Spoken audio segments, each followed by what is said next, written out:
आप आज देख रहे हैं कि यहां पर एक नक्शा दिखाई दे रहा है आपको, जिसका नाम है भारत। आज हम जानेंगे भारत के सामान्य परिचय के बारे में। अभिवादन स्वीकार कीजिए, आप देख रहे हैं साई एक्सलेंट का यूट्यूब चैनल और मैं अभिषेक आपका स्वागत करता हूं साई एक्सलेंट के यूट्यूब प्लेटफॉर्म पर। आज हम जानेंगे भारत के सामान्य परिचय के बारे में, कैसे इसका नाम भारत पड़ा।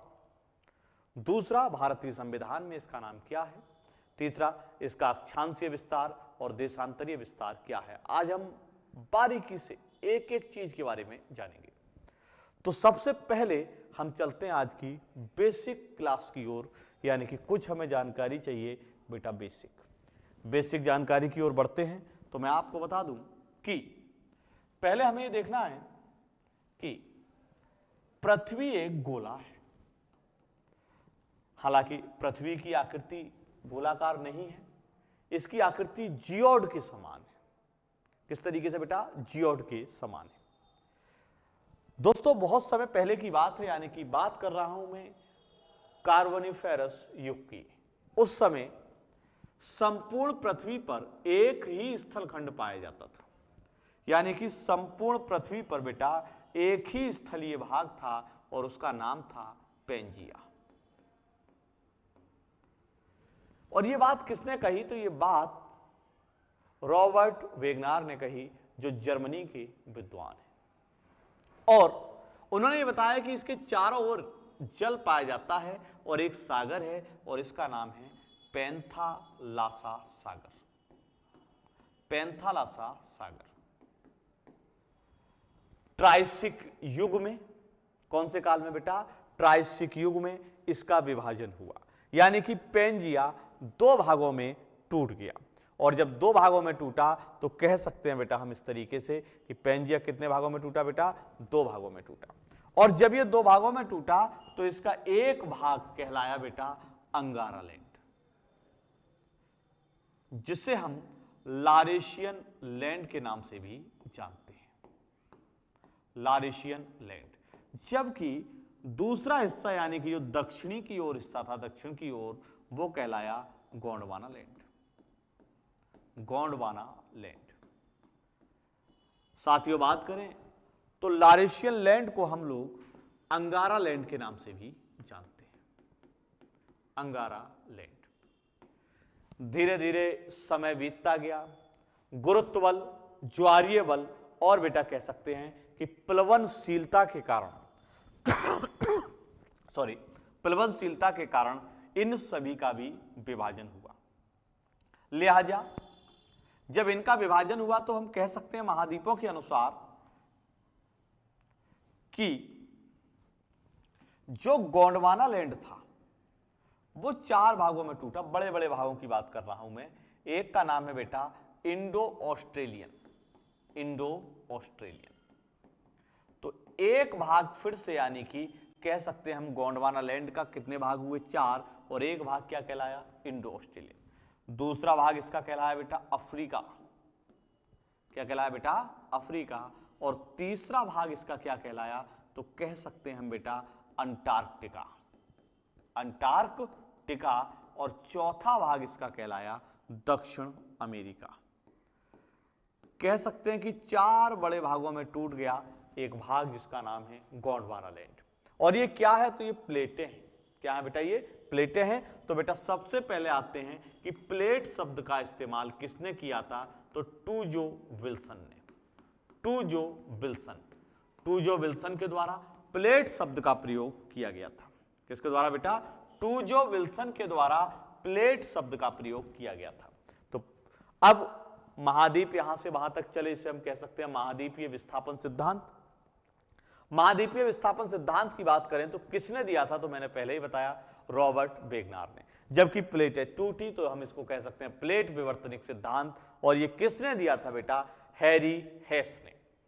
अब यानी कि यहां पर आप देख रहे हैं कि चार नीचे वाली प्लेट बनी और इन्हीं में से एक प्लेट का नाम है बेटा Indo Australian plate. Indo Australian plate की बात करें तो मान लेता हूं मैं ये एक इंडो ऑस्ट्रेलियन प्लेट है बेटा। समय के साथ इसका भी विभाजन हुआ और एक हिस्सा बन गया ऑस्ट्रेलिया और बेटा एक हिस्सा बना जिसका नाम है भारतीय उपमहाद्वीप, या कह सकते हैं एक छोटा सा हिस्सा इंडियन प्लेट। Indian plate. अब इंडियन प्लेट पहले कहां हुआ करती थी, तो यानी कि अगर हम पहला वाला नक्शा देखें तो इसमें बेटा साफ दिखाई दे रहा है कि इंडियन प्लेट पहले दक्षिण की ओर थी, लेकिन महाद्वीपीय विस्थापन के कारण इंडियन प्लेट ने चलना शुरू किया और ये बेटा आ गई उत्तर की ओर। तो आज के समय इंडियन प्लेट कहां पर आ चुकी है, तो उत्तरी गोलार्ध में आ चुकी है बेटा इंडियन प्लेट। तो अगर आपसे यह पूछा जाए कि आज के समय भारतीय प्लेट कहां पर है या भारतीय उपमहाद्वीप कहां पर आ चुका है, तो मैं कह सकता हूं कि भारतीय उपमहाद्वीप यानी कि इंडियन प्लेट उत्तरी गोलार्ध में आ चुकी है। तो बेटा अगर आपसे पूछा जाए कि भारत की भूमि कौन सी है, तो आपको पहले से ही हमने आपको बता दिया कि भारत की भूमि कौन सी है, गोंडवाना लैंड की। जबकि भारत कौन सी प्लेट से बना है, इंडो ऑस्ट्रेलियन प्लेट से बना है। मेरा मानना है कि यहां तक आप प्रत्येक बारीकी को समझ गए होंगे, क्योंकि हमें भारत का भूगोल शुरू करना है।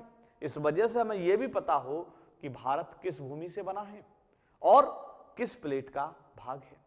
तो दो प्रश्न मैंने आपके यहां पर चुटकियों में सॉल्व करवा दिए कि भारत की भूमि का नाम क्या है, तो बेटा गोंडवाना लैंड, और भारत की प्लेट का किस प्लेट से टूटकर बनी, तो बेटा इसका नाम है इंडो ऑस्ट्रेलियन प्लेट। अब हम बेटा और आगे बढ़ते हैं और चलते हैं बेटा नए टॉपिक की ओर। इसी में जानना है हमें दो बेसिक जानकारी और चाहिए हमें, जिसका नाम है एक अक्षांश और एक का नाम है बेटा देशांतर।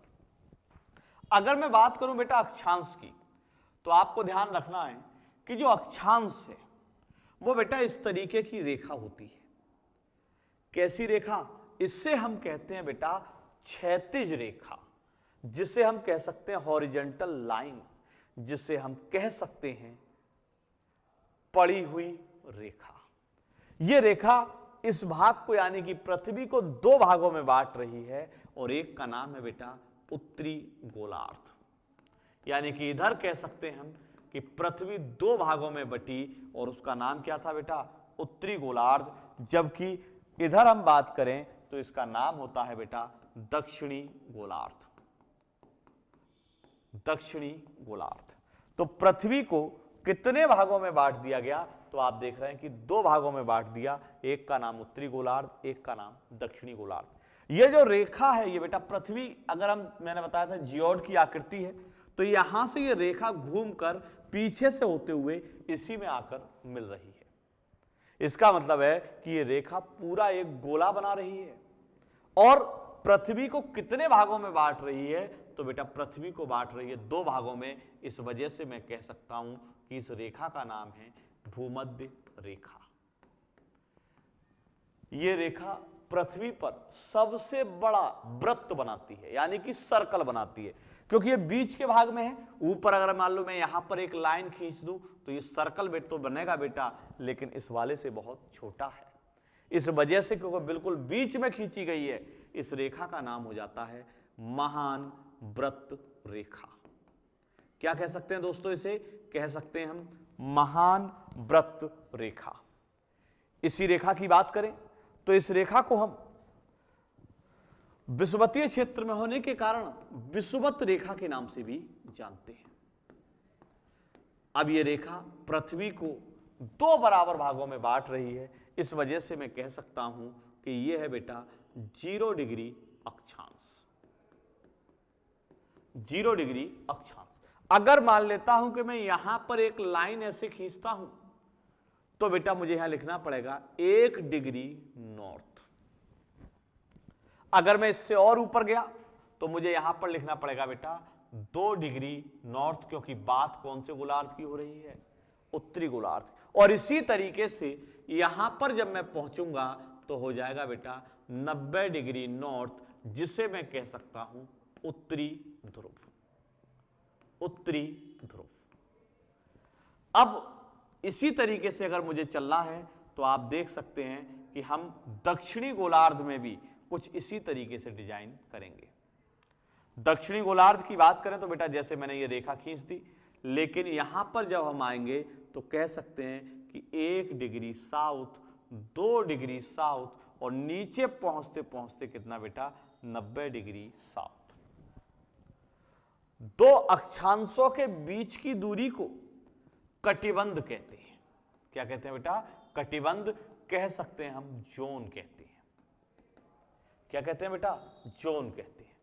ये रेखाएं आप देख रहे हैं समानांतर हैं, यानी कि सभी जगह इनकी दूरी क्या होगी बेटा? समान होगी।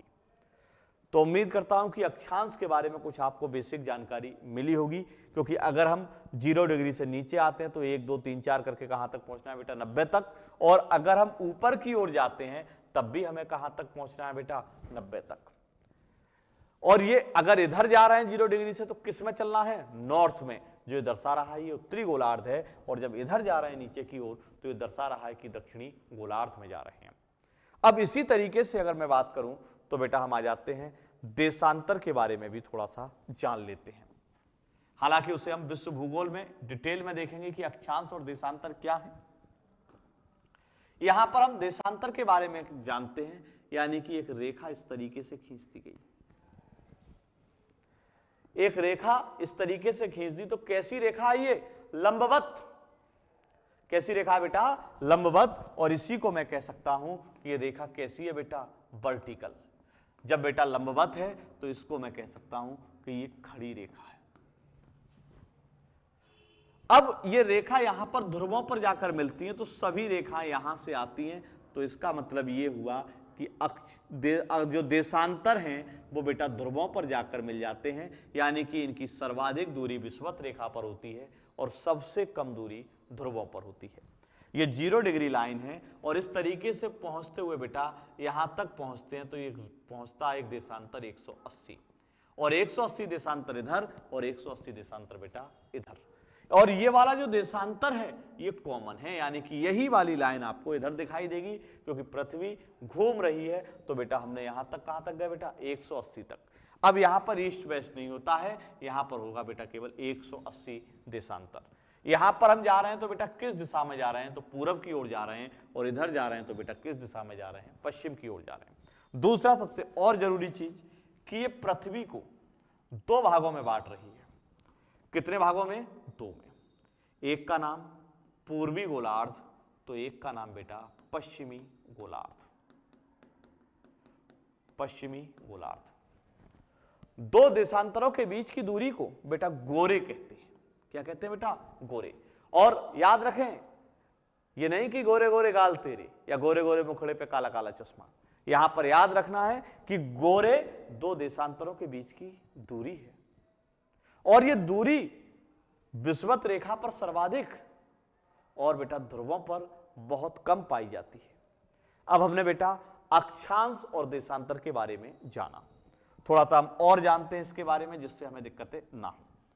मान लेते हैं पृथ्वी को इस तरीके से बांटा मैंने दिशाओं के अनुसार, तो ये गोलार्ध बेटा उत्तरी वाला था ना, इसको मैं क्या लिख सकता हूं? उत्तरी गोलार्ध अक्षांश के अनुसार। और बेटा नीचे गए तो दक्षिणी गोलार्ध। जबकि देशांतर के अनुसार बात करूं तो इसका नाम क्या है बेटा? पूर्वी गोलार्ध। और इसका नाम क्या है बेटा? तो इसका नाम है पश्चिमी गोलार्ध। कह सकते हैं बेटा कौन सा गोलार्ध? पश्चिमी गोलार्ध। तो हमने गोलार्धों के बारे में जाना कि अगर देशांतर बांटता है तो होता है बेटा पूर्वी गोलार्ध और पश्चिमी गोलार्ध, और अगर अक्षांश बांट रहा है तो होता है बेटा उत्तरी गोलार्ध और दक्षिणी गोलार्ध। अब यहां तक हम जब भी बढ़ेंगे ऐसी रेखा खींचेंगे तो इसका मतलब है कि हम बढ़ रहे हैं बेटा 1 डिग्री ईस्ट की ओर, इधर गए तो बेटा 2 डिग्री ईस्ट, और कहां तक पहुंच सकते हैं? तो हमने कहा 180 तक। लेकिन 180 वाली लाइन बेटा कॉमन है, जिसे अंतरराष्ट्रीय तिथि रेखा भी कहा जाता है। जबकि यहां पर हम जाएंगे तो बेटा आ सकते हैं 1 डिग्री वेस्ट और 2 डिग्री वेस्ट। ये ध्यान रखना है, इस तरीके से देशांतरों को बांटा गया है। जबकि अगर मैं बात करूं अक्षांशों की, जब मैं अक्षांशों की बात करता हूं तो कुछ इस तरीके से जब हमने लाइन खींचते हैं तो बेटा अक्षांश की बात हो रही है। जबकि देशांतर की लाइनें कैसी थी बेटा, ऐसी थी। और एक लाइन मैंने कहा था इसमें क्या है बेटा, कॉमन लाइन है, जिसे हम कहते हैं 0 डिग्री अक्षांश। उम्मीद करता हूं कि अक्षांश और देशांतर की कुछ बेसिक बातें आप जरूर समझ गए होंगे। अगर समझ गए हैं तो बेटा चैनल को सब्सक्राइब करना ना भूलें और वीडियो को लाइक और शेयर जरूर करें, और बेटा कमेंट में हमें ये बताएं कि आपको ये वीडियो कैसी लगी। अब हम चलते हैं बेटा और जानकारी की ओर। सबसे पहले बेटा हम यहां पर आते हैं। अब तक आपने अक्षांश और देशांतर के बारे में जाना था। अब मैं आपके लिए बेटा यहां पर एक लाइन ड्रॉ कर रहा हूं। यह दिखा रहा है कि जो लाइन है ये बेटा विषुवत रेखा की लाइन है। किसकी लाइन है बेटा, विषुवत रेखा की लाइन है, यानी कि इस लाइन से ऊपर आप देख पा रहे हैं एक गोलार्ध है और उस गोलार्ध का नाम है उत्तरी गोलार्ध। जबकि नीचे कौन सा गोलार्ध है, तो बेटा कह सकते हैं हम दक्षिणी गोलार्ध।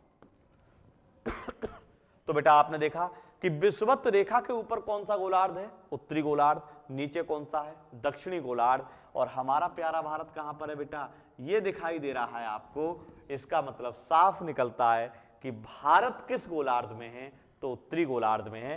अब आ जाते हैं देशांतर के अनुसार, तो इस तरीके से मैं ले आता हूं यहां पर एक रेखा, और इसका मतलब ये है कि इधर क्या है, पूरब है। तो बेटा भारत कौन से गोलार्ध में है, तो बेटा भारत की बात करें तो आप देख पा रहे हैं कि भारत उत्तर पूर्वी गोलार्ध में। कौन से हिस्से में है बेटा भारत, उत्तर पूर्वी गोलार्ध में। तो बेटा बताएं कि भारत कौन से गोलार्ध में है। अगर ये आपका प्रश्न एग्जाम में आ जाता है तो अगर आपके लिए बेटा क्या लगाना है, उत्तर पूर्वी गोलार्ध कि दक्षिण पूर्वी गोलार्ध, या उत्तर पश्चिमी गोलार्ध या दक्षिण पश्चिमी गोलार्ध, तो बेटा आपको लगाना है उत्तर पूर्वी गोलार्ध। आज हम इससे और आगे बढ़ते हैं। अब जानते हैं भारत की अक्षांशीय स्थिति के बारे में। तो सबसे पहले हम इसके बारे में जो बातें मैंने आपको बताई उनके बारे में कुछ चीजें लिख लेते हैं और समझते हैं कि अब तक आप क्या जान चुके हैं। अब तक आपने अगर मोटा मोटा देखें तो बेटा ये जाना कि पहले एक स्थलखंड हुआ करता था और उस स्थलखंड का नाम था बेटा पेंजिया। क्या नाम था बेटा, पेंजिया। तो बेटा बताएं कि पहले एक स्थलखंड था और उसका नाम क्या था, पेंजिया। और ये शब्द किसने दिया था, तो रॉबर्ट वेगनर ने दिया था। और कहां के थे बेटा, जर्मनी के थे। दूसरा आपने जाना कि पेंजिया 2 भागों में टूटा। एक का नाम अंगारा लैंड, जिसे मान लो मैं लिख सकता हूं बेटा ए, और एक का नाम गोंडवाना लैंड, जिसको मैंने दर्शाया बेटा जी से। तो अंगारा लैंड और गोंडवाना लैंड ये 2 भाग हैं। और ये बात हमें किसने बताई बेटा, रॉबर्ट वेगनर ने बताई। और कौन से सिद्धांत में बताई, तो महाद्वीपीय विस्थापन सिद्धांत में बताई। फिर हमने कहा कि गोंडवाना लैंड भी कई भागों में टूटा और एक प्लेट और टूटी, उसका नाम क्या था बेटा, इंडो ऑस्ट्रेलियन प्लेट। तो इसका मतलब साफ है कि इंडो ऑस्ट्रेलियन प्लेट किससे टूटकर बनी है, तो गोंडवाना लैंड से। उसके बाद बेटा ये इंडो वाला पार्ट अलग हो गया, जिसे हम आज जानते हैं भारतीय उपमहाद्वीप के नाम से। देखिए फिर समझिएगा किस नाम से जानते हैं, भारतीय उपमहाद्वीप। और भारतीय उपमहाद्वीप की बात करें तो बेटा इसमें जो देश आते हैं उनका नाम है बेटा नंबर 1 भारत।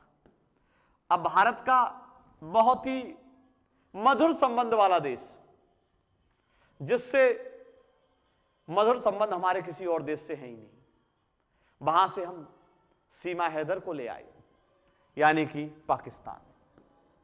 एक ऐसा देश जो केवल आतंकवाद पर ही चल रहा है, वो भी भारतीय उपमहाद्वीप में शामिल है, और उसका नाम क्या है, पाकिस्तान। ये बताता है हमें कि हमारे संबंध आपसे बहुत अच्छे, हम तो बहुत अच्छे करना चाहते हैं, लेकिन कभी आतंकवाद को खत्म करने का प्रयास नहीं करता। अभी चैंपियंस ट्रॉफी चल रही है, टीमों को बुलाना चाह रहे थे, लेकिन इन्हीं के राज्य खैबर पख्तूनख्वा में बम विस्फोट हो जाता है। और तो और चैंपियंस ट्रॉफी का आयोजन करवाने वाला मुल्क ही सबसे पहले चैंपियंस ट्रॉफी से बाहर हो जाता है। ऐसे देश में हम जाकर करें भी क्या। तो बेटा हमने जाना कौन सा एक देश है, पाकिस्तान। दूसरा बेटा बांग्लादेश। 3 देश ये वो हैं जो भारत के हिस्से थे। आपने देखा भारत 1, पाकिस्तान 2 और बांग्लादेश 3। अब हम आते हैं तो बेटा इसी के साथ और लगता है नेपाल। भूटान, बिल्कुल ऐसा लगता है ये भारत की गोद में भी बैठे हुए हैं, नेपाल और भूटान। उसके बाद आप आ सकते हैं बेटा मालदीव की ओर और बेटा श्रीलंका। इन देशों को भारतीय उपमहाद्वीप में शामिल किया जाता है।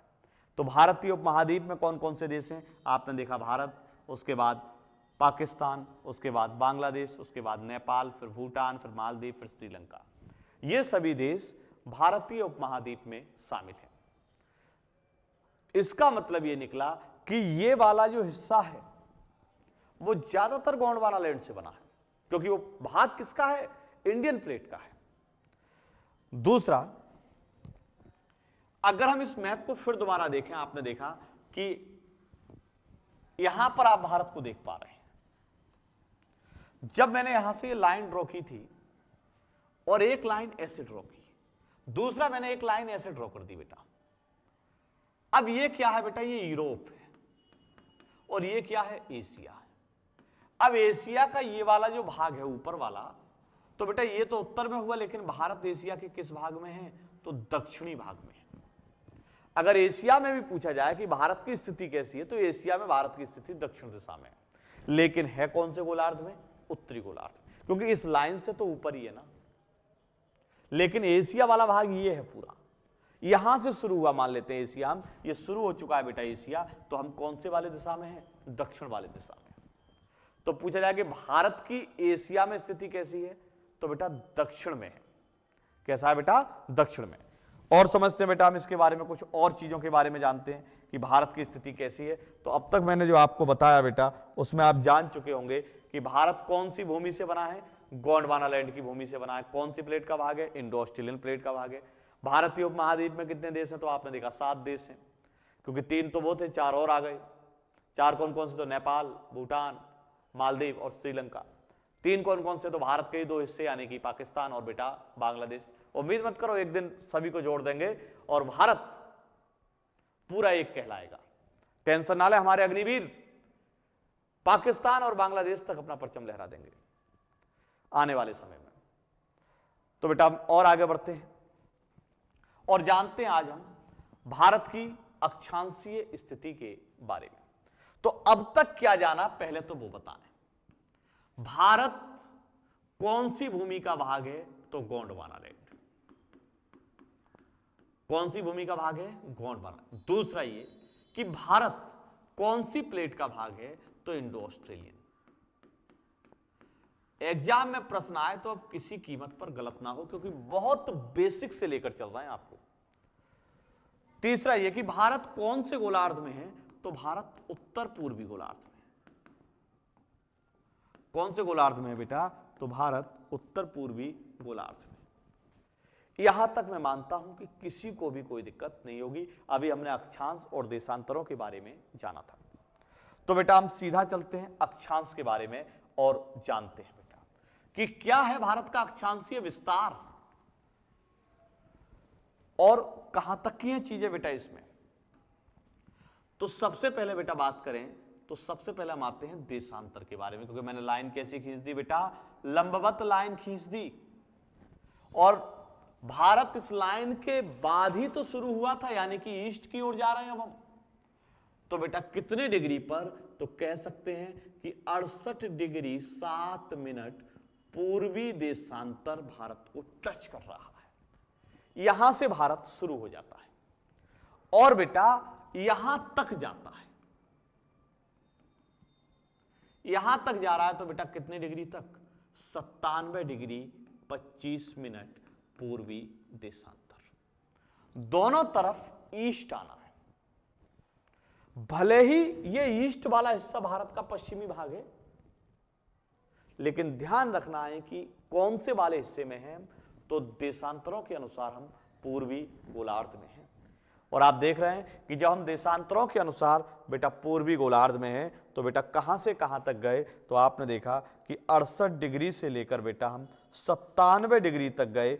अगर बेसिक जानकारी आपको चाहिए तो आपको यह पता चला कि 68 से लेकर हम कहां तक गए बेटा? 97 डिग्री तक गए।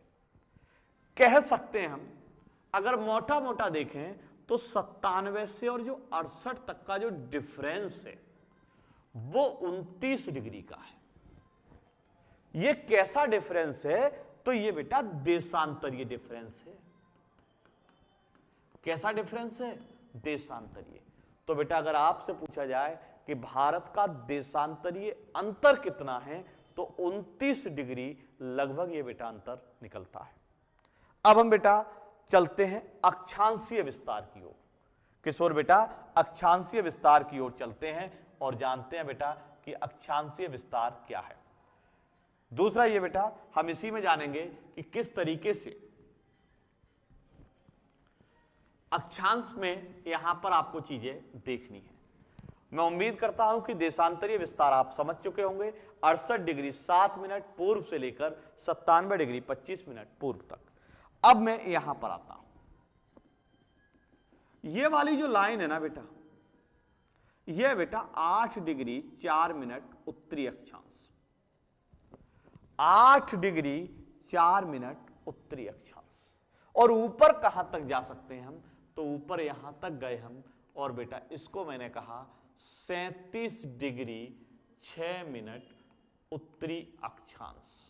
बार बार मैं बोल रहा हूं उत्तरी अक्षांश। कितने डिग्री तक बेटा? 37 डिग्री तक। तो इसका मतलब ये साफ हो गया कि भारत का जो अक्षांशीय विस्तार है वो बेटा 8 डिग्री से लेकर कहां तक है? 37 तक है। और बेटा जब मैं यहां तक आया तो कह सकता हूं कि इसका भी अंतर कितना है? 8 से में से अगर मैं 37 यानी कि 37 में से 8 हटा दूं या 8 में से भी 37, तो हमें विस्तार पता चल जाएगा। और बेटा कितने डिग्री का आएगा? तो 29 डिग्री का। यहां से दो बातें निकल कर आई कि भारत का अक्षांशीय विस्तार भी 29 डिग्री है और देशांतरीय विस्तार भी 29 डिग्री है। लेकिन कैसी भूमि की बात हो रही है? तो ये बेटा बात हो रही है यहां पर मुख्य भूमि की। किसकी बेटा बात? मुख्य भूमि की। अब इससे आगे और चलते हैं बेटा। यहां पर मैं अगर बात करूं तो बेटा ये वाली जो जगह है इसका नाम है अंडमान निकोबार। इसको थोड़ा सा बड़ा कर लेते हैं, जूम करने में हमें फायदेमंद रहेगा। ये आप देख रहे हैं कि ये क्या है बेटा? अंडमान निकोबार है। जिस हिस्से की जरूरत है मैंने उससे बढ़ाया। हालांकि ये द्वीप इतना बड़ा नहीं है क्योंकि यहां का सबसे बड़ा द्वीप है मध्य अंडमान। तो यहां पर हम देख रहे हैं कि ये वाला जो हिस्सा है, इस वाले हिस्से का नाम है बेटा अंडमान निकोबार द्वीप समूह। मैं बार बार कह रहा हूं कि इसे मैंने थोड़ा बड़ा किया है। बड़ा इस वजह से किया है क्योंकि मुझे यहां पर कुछ चीजें लिखनी है। इसका क्या नाम है बेटा? अंडमान निकोबार, जिसे पहले मरकत द्वीप समूह के नाम से भी जाना जाता था। इसको बेटा हम शहीद और स्वराज द्वीप के नाम से भी जानते हैं। अब यहां पर आपको ये दिखाई दे रहा है कि ये वाला जो हिस्सा है बेटा वो अंडमान निकोबार का है और इस द्वीप का नाम है बृहत निकोबार। क्या नाम बेटा? बृहत निकोबार। क्या नाम बेटा? बृहत निकोबार, जिसे हम ग्रेट निकोबार भी कह सकते हैं। क्या कह सकते हैं बेटा? ग्रेट निकोबार।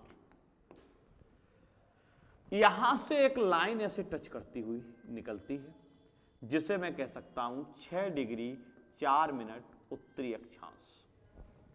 यानी भारत का जो एक अक्षांश है 8 से नीचे भी है और कितने पर है? 6 डिग्री 4 मिनट उत्तर की ओर है। इस तरीके से मैं कह सकता हूं कि संपूर्ण भारत का अक्षांशीय विस्तार 6 डिग्री 4 मिनट उत्तर से लेकर 37 डिग्री 6 मिनट उत्तर तक है।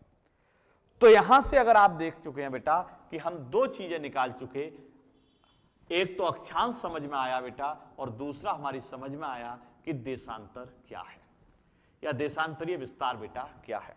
तो फटाफट आप रिकॉल करें और मुझे ये बताएं कि मैंने जो चीजें बताई थी वो आपको समझ में आई कि नहीं। वो आप बेटा रिकॉल करके, मैं बोलता जा रहा हूं और आपको मन ही मन में बताना है कि ऐसा हुआ था कि नहीं। तो बेटा सबसे पहले मैं आ जाता हूं अक्षांशीय विस्तार, और मैंने कहा मुख्य भूमि। क्या कहा बेटा? मुख्य भूमि। तो इसका मतलब आपके दिमाग में आ जाना चाहिए कि यहां से कहानी शुरू हो रही है। तो कहां से बेटा?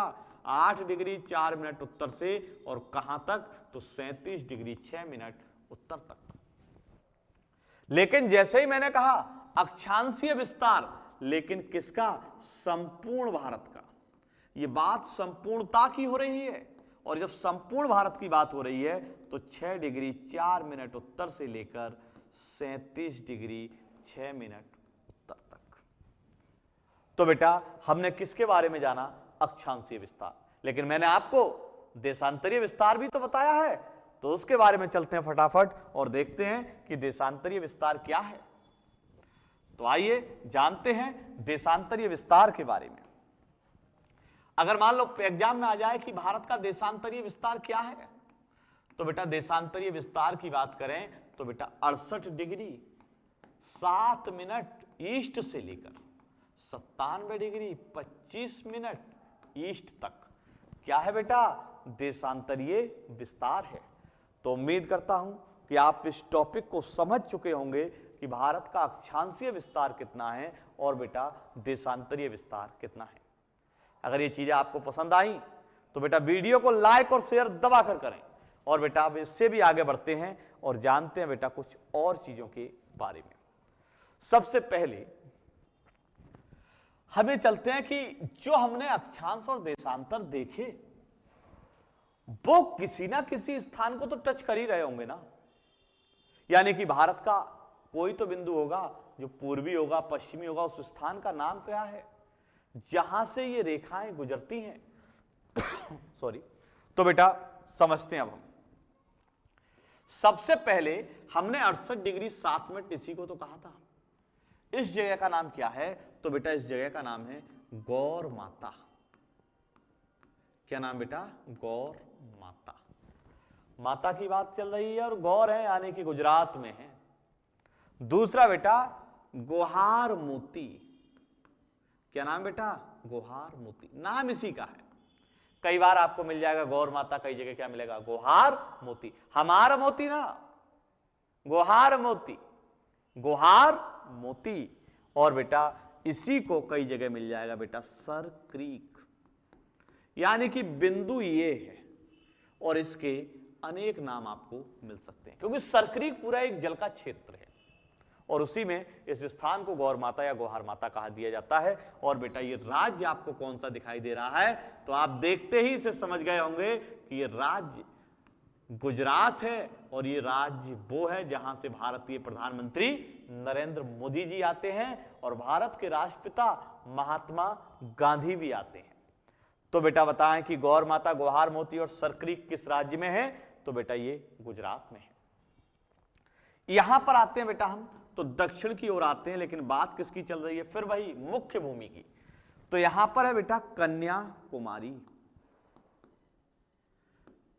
किस राज्य में है? तो आपने देखते ही पहचान लिया होगा, तमिलनाडु।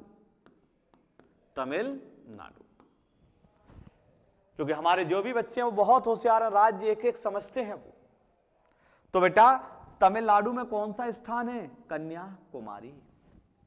अब बेटा कन्याकुमारी स्थान है तो बेटा इसी को हम कुमारी अंतरीप के नाम से भी जानते हैं। कुमारी अंतरीप के नाम से जानते हैं। आप देख रहे हैं कि कुमारी है और कन्या है यानी कि लड़की है। कुमारी क्या है? अंत करवा देगी, समझ जाओ। देखा नहीं आश्रम भस्मासुर? बोले थे ना पापा भैया भस्मासुर है। कौन बेटा? कुमारी यानी कि कन्या। अब आते हैं बेटा, इसका एक नाम और है। लड़कियां बेटा सुंदर दिखने के लिए कैप लगाती हैं तो केप, और बेटा और ज्यादा सुंदर दिखने के लिए कपड़े अच्छे पहनती है और मुंह को उसी साबुन से धुल लेती है, नाम है रिन साबुन। तो बेटा केप कोमरिन किस राज्य में है? तमिलनाडु। तमिलनाडु। तो बेटा हम इस बात पर पहुंचे कि कन्याकुमारी, कन्याकुमारी भारत का सबसे दक्षिणी बिंदु है, जिसे कुमारी अंतरीप और केप कोमरिन के नाम से भी जाना जाता है। तो हमने अभी तक दो बिंदु देखे। एक तो हमने देखा कि ये गुजरात में है, वो भारत का सबसे पश्चिमी बिंदु है। जो तमिलनाडु में है वो भारत का सबसे दक्षिणी बिंदु है। अब चलते हैं बेटा हम पूरब की ओर, यानी कि यहां पर भारत का सबसे पूर्वी बिंदु कौन सा है? तो बेटा आपको पता होना चाहिए कि भारत का जो सबसे पूर्वी बिंदु है बेटा वो किबिथु है। क्या है बेटा? किबिथु है। तो बेटा बताएं कि भारत का सबसे पूर्वी बिंदु क्या है? तो बेटा वो है किवीथु, जिसे हम बलागू के नाम से भी जानते हैं। कहां पर है ये? तो बेटा अरुणाचल। किस प्रदेश में है?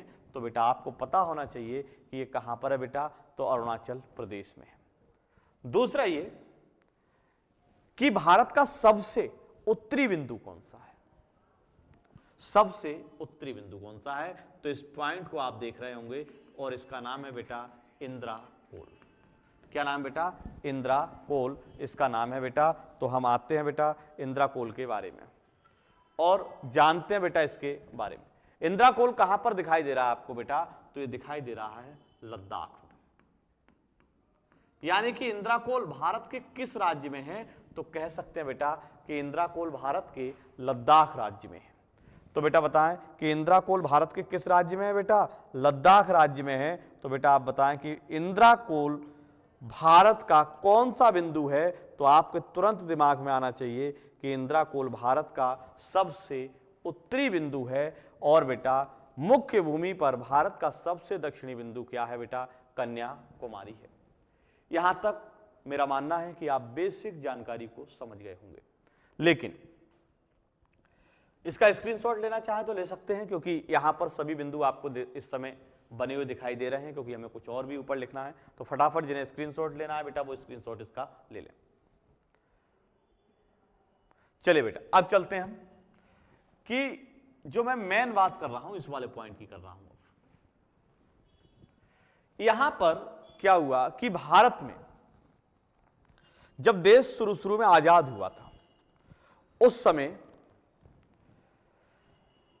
कश्मीर में राजा हरि सिंह का शासन था और पाकिस्तान ने इस क्षेत्र पर यानी कि जम्मू कश्मीर वाले क्षेत्र पर आक्रमण कर दिया। और ये वाला जो हिस्सा आपको दिखाई दे रहा है इस हिस्से पर बेटा उस समय कब्जा कर लिया, जिसे आज हम पीओके के नाम से जानते हैं, पाक ऑक्युपाइड कश्मीर, जिसे हम पाक अधिकृत कश्मीर कहते हैं।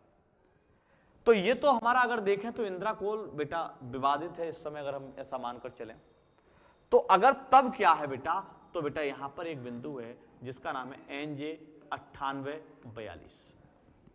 NJ 9842 ये भारत का उस समय का बिंदु है जिस समय LOC का निर्धारण किया गया था। वर्तमान समय में अगर आपके एग्जाम में आएगा तो बेटा सीधा सीधा आएगा इंद्राकोल, NJ 9842 का जिक्र नहीं होगा। लेकिन फिर भी अगर कोई आपसे पूछने लगे कि इंद्राकोल तो पीओके में चला गया, अब आपके पास कौन सा बिंदु है, तो कह सकते हैं हम NJ 9842। अब बेटा हम इससे और आगे आते हैं। इससे जब हम आगे आते हैं तो आपको अभी हमने बताया था कि भारत में एक और राज्य है जिसे हम केंद्र शासित प्रदेश के नाम से जानते हैं, अंडमान निकोबार। कौन सा राज्य बेटा? अंडमान निकोबार। और अंडमान निकोबार की बात करें तो यहां पर अब आपको दिखाई दे रहा होगा अंडमान निकोबार जो है बेटा, इसका ये वाला जो द्वीप है इसी को हमने कहा था बेटा बृहत निकोबार, और इसी को हमने कहा था बेटा ग्रेट निकोबार। बृहत निकोबार की बात करें बेटा तो बृहत निकोबार पर भारत का सबसे दक्षिणी बिंदु है और उसका नाम क्या है बेटा? तो आप जानते हैं उसे इंदिरा पॉइंट के नाम से। किस नाम से बेटा? इंदिरा पॉइंट के नाम से। यह भारत का सबसे दक्षिणी बिंदु है और कहां पर है? तो बेटा बृहत निकोबार द्वीप पर। इसी के लिए हम यानी कि अगर हम इस वाले मैप में देखें तो यहां पर अगर मैं आपको बनाऊं तो बेटा इस तरीके से ये बनेगा, और इस वाले द्वीप का नाम मैंने क्या रखा था आपके लिए? बृहत निकोबार। तो इसी में आपको देखना है कि इसका नाम क्या है बेटा? पहले तो बृहत निकोबार ये द्वीप है और यहां पर ये एक बिंदु है जो भारत का सबसे दक्षिणी बिंदु है, भारत का सबसे दक्षिणी बिंदु है, और इसी का नाम क्या है बेटा? Parson point. क्या नाम बेटा? Parson point. इसी को हम कहते हैं बेटा इंदिरा पॉइंट। इसी जगह को हम पिगमिलियन पॉइंट के नाम से भी जानते हैं।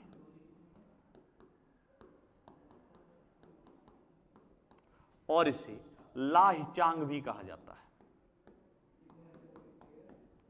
लाहिचांग भी कहा जाता है। तो इस तरीके से हमने जाना कि जो 8 डिग्री से भी नीचे है तो बेटा कौन सी जगह है, इंदिरा पॉइंट, पार्सन पॉइंट, या इसी को हम क्या कह सकते हैं, पिगमिलियन पॉइंट या बेटा लाहिचांग पॉइंट। अगर हम इसे पॉइंट्स में देखें, अगर आपसे ये प्रश्न इस तरीके से आ सकता है कि भारत के संपूर्ण या मुख्य भूमि के अंतिम बिंदु बताइए, तो पहले हम चलते हैं बेटा मुख्य भूमि के अंतिम बिंदु की ओर और आपको बताना है कि उत्तर की तरफ कौन सी जगह है। तो आपने देखा कि उत्तरी क्षेत्र में बेटा जगह कौन सी थी, इंदिरा पॉइंट, सॉरी इंदिरा कोल, इंदिरा कोल। यहां पर क्या थी, तो यहां पर बेटा गौर माता, गौर माता। यहां पर क्या थी, तो बेटा इस जगह का नाम था किबिथु। और बेटा दक्षिण की ओर क्या थी, तो हमने आपको बताया था यहां पर था कन्याकुमारी। जबकि संपूर्ण की बात करें, जब संपूर्ण की बात होगी, संपूर्ण भारत के बिंदु बताने हैं, तो बेटा केवल एक बिंदु चेंज हो जाएगा और वो कौन सा बिंदु होगा, दक्षिणी बिंदु, और यहां पर आ जाएगा इंदिरा पॉइंट। इसी को हम कहेंगे पिगमिलियन पॉइंट, सॉरी हाँ ठीक है, पिगमिलियन पॉइंट। इसी को हमने कहा था पार्सन पॉइंट और इसी को कहा था बेटा लाहिचांग। तो इस तरीके से हमने ये जाना कि भारत का सबसे दक्षिणी बिंदु कौन सा है, तो इंदिरा पॉइंट है। लेकिन ये वर्ष 2004 की सुनामी में डूब गया। कब डूब गया बेटा, तो 2004 की सुनामी में डूब गया। अब इससे और आगे बढ़ते हैं बेटा, समझते हैं कुछ और चीजों के बारे में। सबसे पहले हम जानते हैं कि भारत का स्थलीय विस्तार कितना है, यानी कि भारत का जमीनी विस्तार कितने किलोमीटर तक का है। अब हम उसकी बात करते हैं। तो बेटा स्थल खंड की बात करें तो आप यहां पर देख रहे हैं कि ये वाला जो भाग है वो जलीय भाग है, लेकिन ये वाला जो भाग है वो स्थलीय भाग है। तो यहां से इसकी शुरुआत करते हैं और इस तरीके से जब हम बेटा चले और यहां से घूमते हुए हम पहुंचे, ये बेटा नेपाल आ गया है, इधर हमने आपको देखा है भूटान पार कर रहे हैं अब हम, और इधर से आते हुए बेटा म्यांमार के सहारे चल रहे हैं अभी हम, और बेटा यहाँ पर बांग्लादेश को पार करते हुए हम यहाँ तक पहुँचे तो बेटा पश्चिम बंगाल के तट तक पहुँचे। और बेटा यहाँ तक कितनी लंबाई है स्थलीय भाग की, तो वो है 15,200 किलोमीटर। तो बेटा बताएं कि भारत की स्थलीय सीमा की लंबाई कितनी है, तो बेटा वो है 15,200 किलोमीटर। जबकि जलीय सीमा की लंबाई की बात करें तो जलीय सीमा बेटा यहां से शुरू होती है। जलीय सीमा के देखें तो बेटा इस तरीके से हम आते हैं और यहां तक जब हम घूम कर गए तो मुख्य भूमि की जो जलीय सीमा है वो हो जाती है बेटा 6100 किलोमीटर। जबकि इसी में अंडमान और निकोबार को शामिल कर लिया जाए तो बेटा जलीय सीमा की लंबाई हो जाती है 7516 किलोमीटर। कितने किलोमीटर बेटा, 7516 किलोमीटर। अगर आपसे यह पूछा जाए कि स्थलीय और जलीय सीमा की कुल लंबाई कितनी है, तो इन दोनों को जोड़ देंगे तो यानी कि साफ हो गया 22,716 किलोमीटर। तो भारत की स्थलीय और जलीय सीमा की कुल लंबाई कितनी है, तो 22,716 किलोमीटर। अब बेटा हम चलते हैं, फिर दोबारा से आते हैं हम वहीं पर।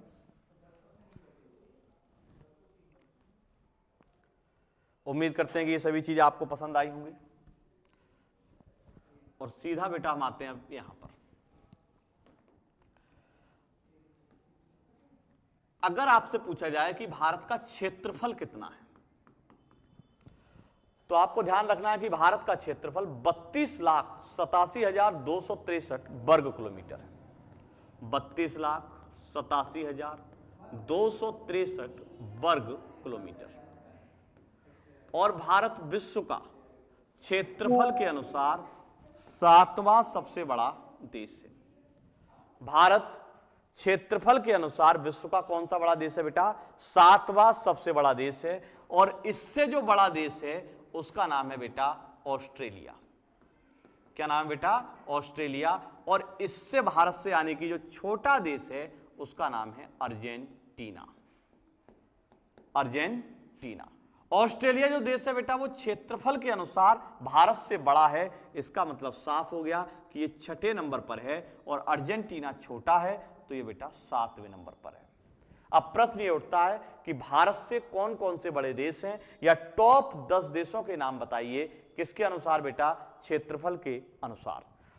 क्षेत्रफल के अनुसार बेटा टॉप 10 देशों की ओर चलें तो बेटा सबसे पहले आता है रूस, रूस के बाद कनाडा, तीसरे पर है बेटा चीन, और चौथे पर है बेटा अमेरिका। लेकिन कुछ नवीन स्रोतों में अमेरिका को तीसरे नंबर पर और चीन को चौथे नंबर पर दर्शाया गया है। यह आप ऑप्शन के अनुसार देख लें कि कौन सा विकल्प दिया गया है।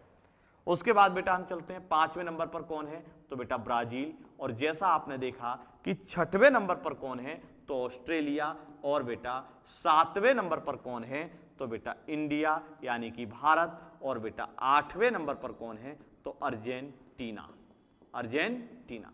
9वें नंबर पर आते हैं बेटा तो कौन सा देश है, तो है बेटा कजाकिस्तान, ये भी बेटा एक देश है। और कैसा देश है, तो बेटा ये स्थल अवरुद्ध देश है। और 10वें पर कौन आता है बेटा, तो अल्जीरिया, और अल्जीरिया किस महाद्वीप में है, तो अफ्रीका महाद्वीप में है। रूस यानी कि यूरेशिया में है, कनाडा उत्तरी अमेरिका में है, चीन एशिया में है, अमेरिका उत्तरी अमेरिका में है, ब्राजील दक्षिणी अमेरिका में, ऑस्ट्रेलिया महाद्वीप में है, इंडिया एशिया में है, अर्जेंटीना दक्षिण अफ्रीका में है, कजाकिस्तान एशिया में है, और अल्जीरिया अफ्रीका में है। इस तरीके से हमने ये जाना कि विश्व के जो 10 बड़े देश हैं उनके बारे में भी बेटा हमने जाना। दूसरा हम ये पहुंचे कि भारत के पास क्षेत्रफल कितना है, तो 32,87,263 वर्ग किलोमीटर है, जो विश्व के क्षेत्रफल का 2.42% है। जो विश्व के क्षेत्रफल का 2.42% है। और आगे बढ़ते हैं बेटा इससे हम और जानते हैं बेटा कुछ और चीजें, जैसे जनसंख्या के अनुसार। जनसंख्या के अनुसार देखिए बात करें 2011 की क्योंकि भारत में जो 15वीं जनगणना हुई थी वो वर्ष 2011 में हुई थी। उस समय भारत विश्व का दूसरा सर्वाधिक जनसंख्या वाला देश हुआ करता था। लेकिन वर्तमान समय में भारतीयों ने चीन को पछाड़ दिया और टॉप पर आ गए हम लोग, और वायदा करते हैं आपसे किसी भी कीमत पर 2100 तक कोई देश आगे ना निकलने देंगे, चाहे कुछ भी हो जाए। 2100 तक हमसे कोई देश आगे नहीं होगा, चाहे चीन हो चाहे पाकिस्तान हो। और हो भी कैसे जाने दें, क्योंकि अभी भी हम लगभग 130 करोड़ से ज्यादा हैं, और जितने पाकिस्तान में उतने तो यूपी में है। परेशान होने की कोई जरूरत नहीं, गुटखा खाते खाते पाकिस्तान पहुंच जाएंगे हम। तो बेटा 15वीं जनगणना में यह बताया गया कि भारत विश्व का दूसरा सर्वाधिक जनसंख्या वाला देश है, जबकि 2024 में जब विश्व जनसंख्या रिपोर्ट आई तो यह बताया गया कि भारत विश्व का सर्वाधिक जनसंख्या वाला देश है और भारत चीन को पछाड़ चुका है। बहुत जल्द भारत 170 करोड़ हो जाएगा, लेकिन दिक्कत आएगी साल 2100 में, जब भारत की आबादी घटकर मात्र 100 करोड़ रह जाने की संभावना है। यानी कि भारत अब तेजी से बूढ़ों की ओर बढ़ रहा है, जैसे चीन की स्थिति है अभी आपको, वैसी स्थिति ठीक आने वाले समय में 2060 से 70 के आसपास भारत में देखी जा सकती है। यानी भारत भी अब धीरे धीरे युवाओं से बुजुर्गों की ओर बढ़ रहा है, और हमारा TFR भी अब 2 पॉइंट के आसपास आ चुका है। यानी कुल प्रजनन दर भारत की अब 2 पॉइंट के आसपास है, जो बेटा ये दर्शा रहा है कि भारत अब जनसंख्या स्थिरीकरण की ओर बढ़ चुका है। लेकिन बात करें 2011 की जनगणना के अनुसार तो पहले नंबर पर कौन है बेटा, तो चीन है। हम पहले ही कह रहे हैं किसकी बात हो रही है, 2011 की। दूसरे पर कौन है, तो भारत है। तीसरे पर कौन है, तो बेटा अमेरिका है। और चौथे पर कौन है, तो इंडोनेशिया है, इंडोनेशिया। 5वें पर कौन है, तो बेटा याद रखें 5वें पर एक और चीज आती है बहुत ही इंपॉर्टेंट। 5वें पर उत्तर प्रदेश है, लेकिन वो एक देश नहीं है बल्कि राज्य है। इस वजह से कह सकते हैं कि 5वें पर कौन है, तो ब्राजील है। तो हमने जाना 5 देश किसके अनुसार बेटा, जनसंख्या। लेकिन बात फिर वही किसकी, 2011 जनगणना की। आज हमने इस बेसिक क्लास में कई चीजों के बारे में जाना। एक तो हमने ये जाना कि भारत कौन सी प्लेट से बना है, दूसरा ये कि भारत कौन से गोलार्ध में है, भारत का अक्षांशीय विस्तार क्या है, देशांतरीय विस्तार क्या है। साथ ही हमने ये जाना कि भारत के अंतिम बिंदु क्या क्या है। अगली क्लास में हम जानेंगे कि भारत के पड़ोसी देश कौन कौन है और किस किस तरीके से सीमाएं साझा हो सकती हैं। उम्मीद करता हूं कि आज की ये क्लास आपको बहुत पसंद आई होगी। अगर ये क्लास पसंद आई तो इस वीडियो को लाइक जरूर करें और इस चैनल पर नए हैं तो चैनल को सब्सक्राइब जरूर करें। धन्यवाद दोस्तों।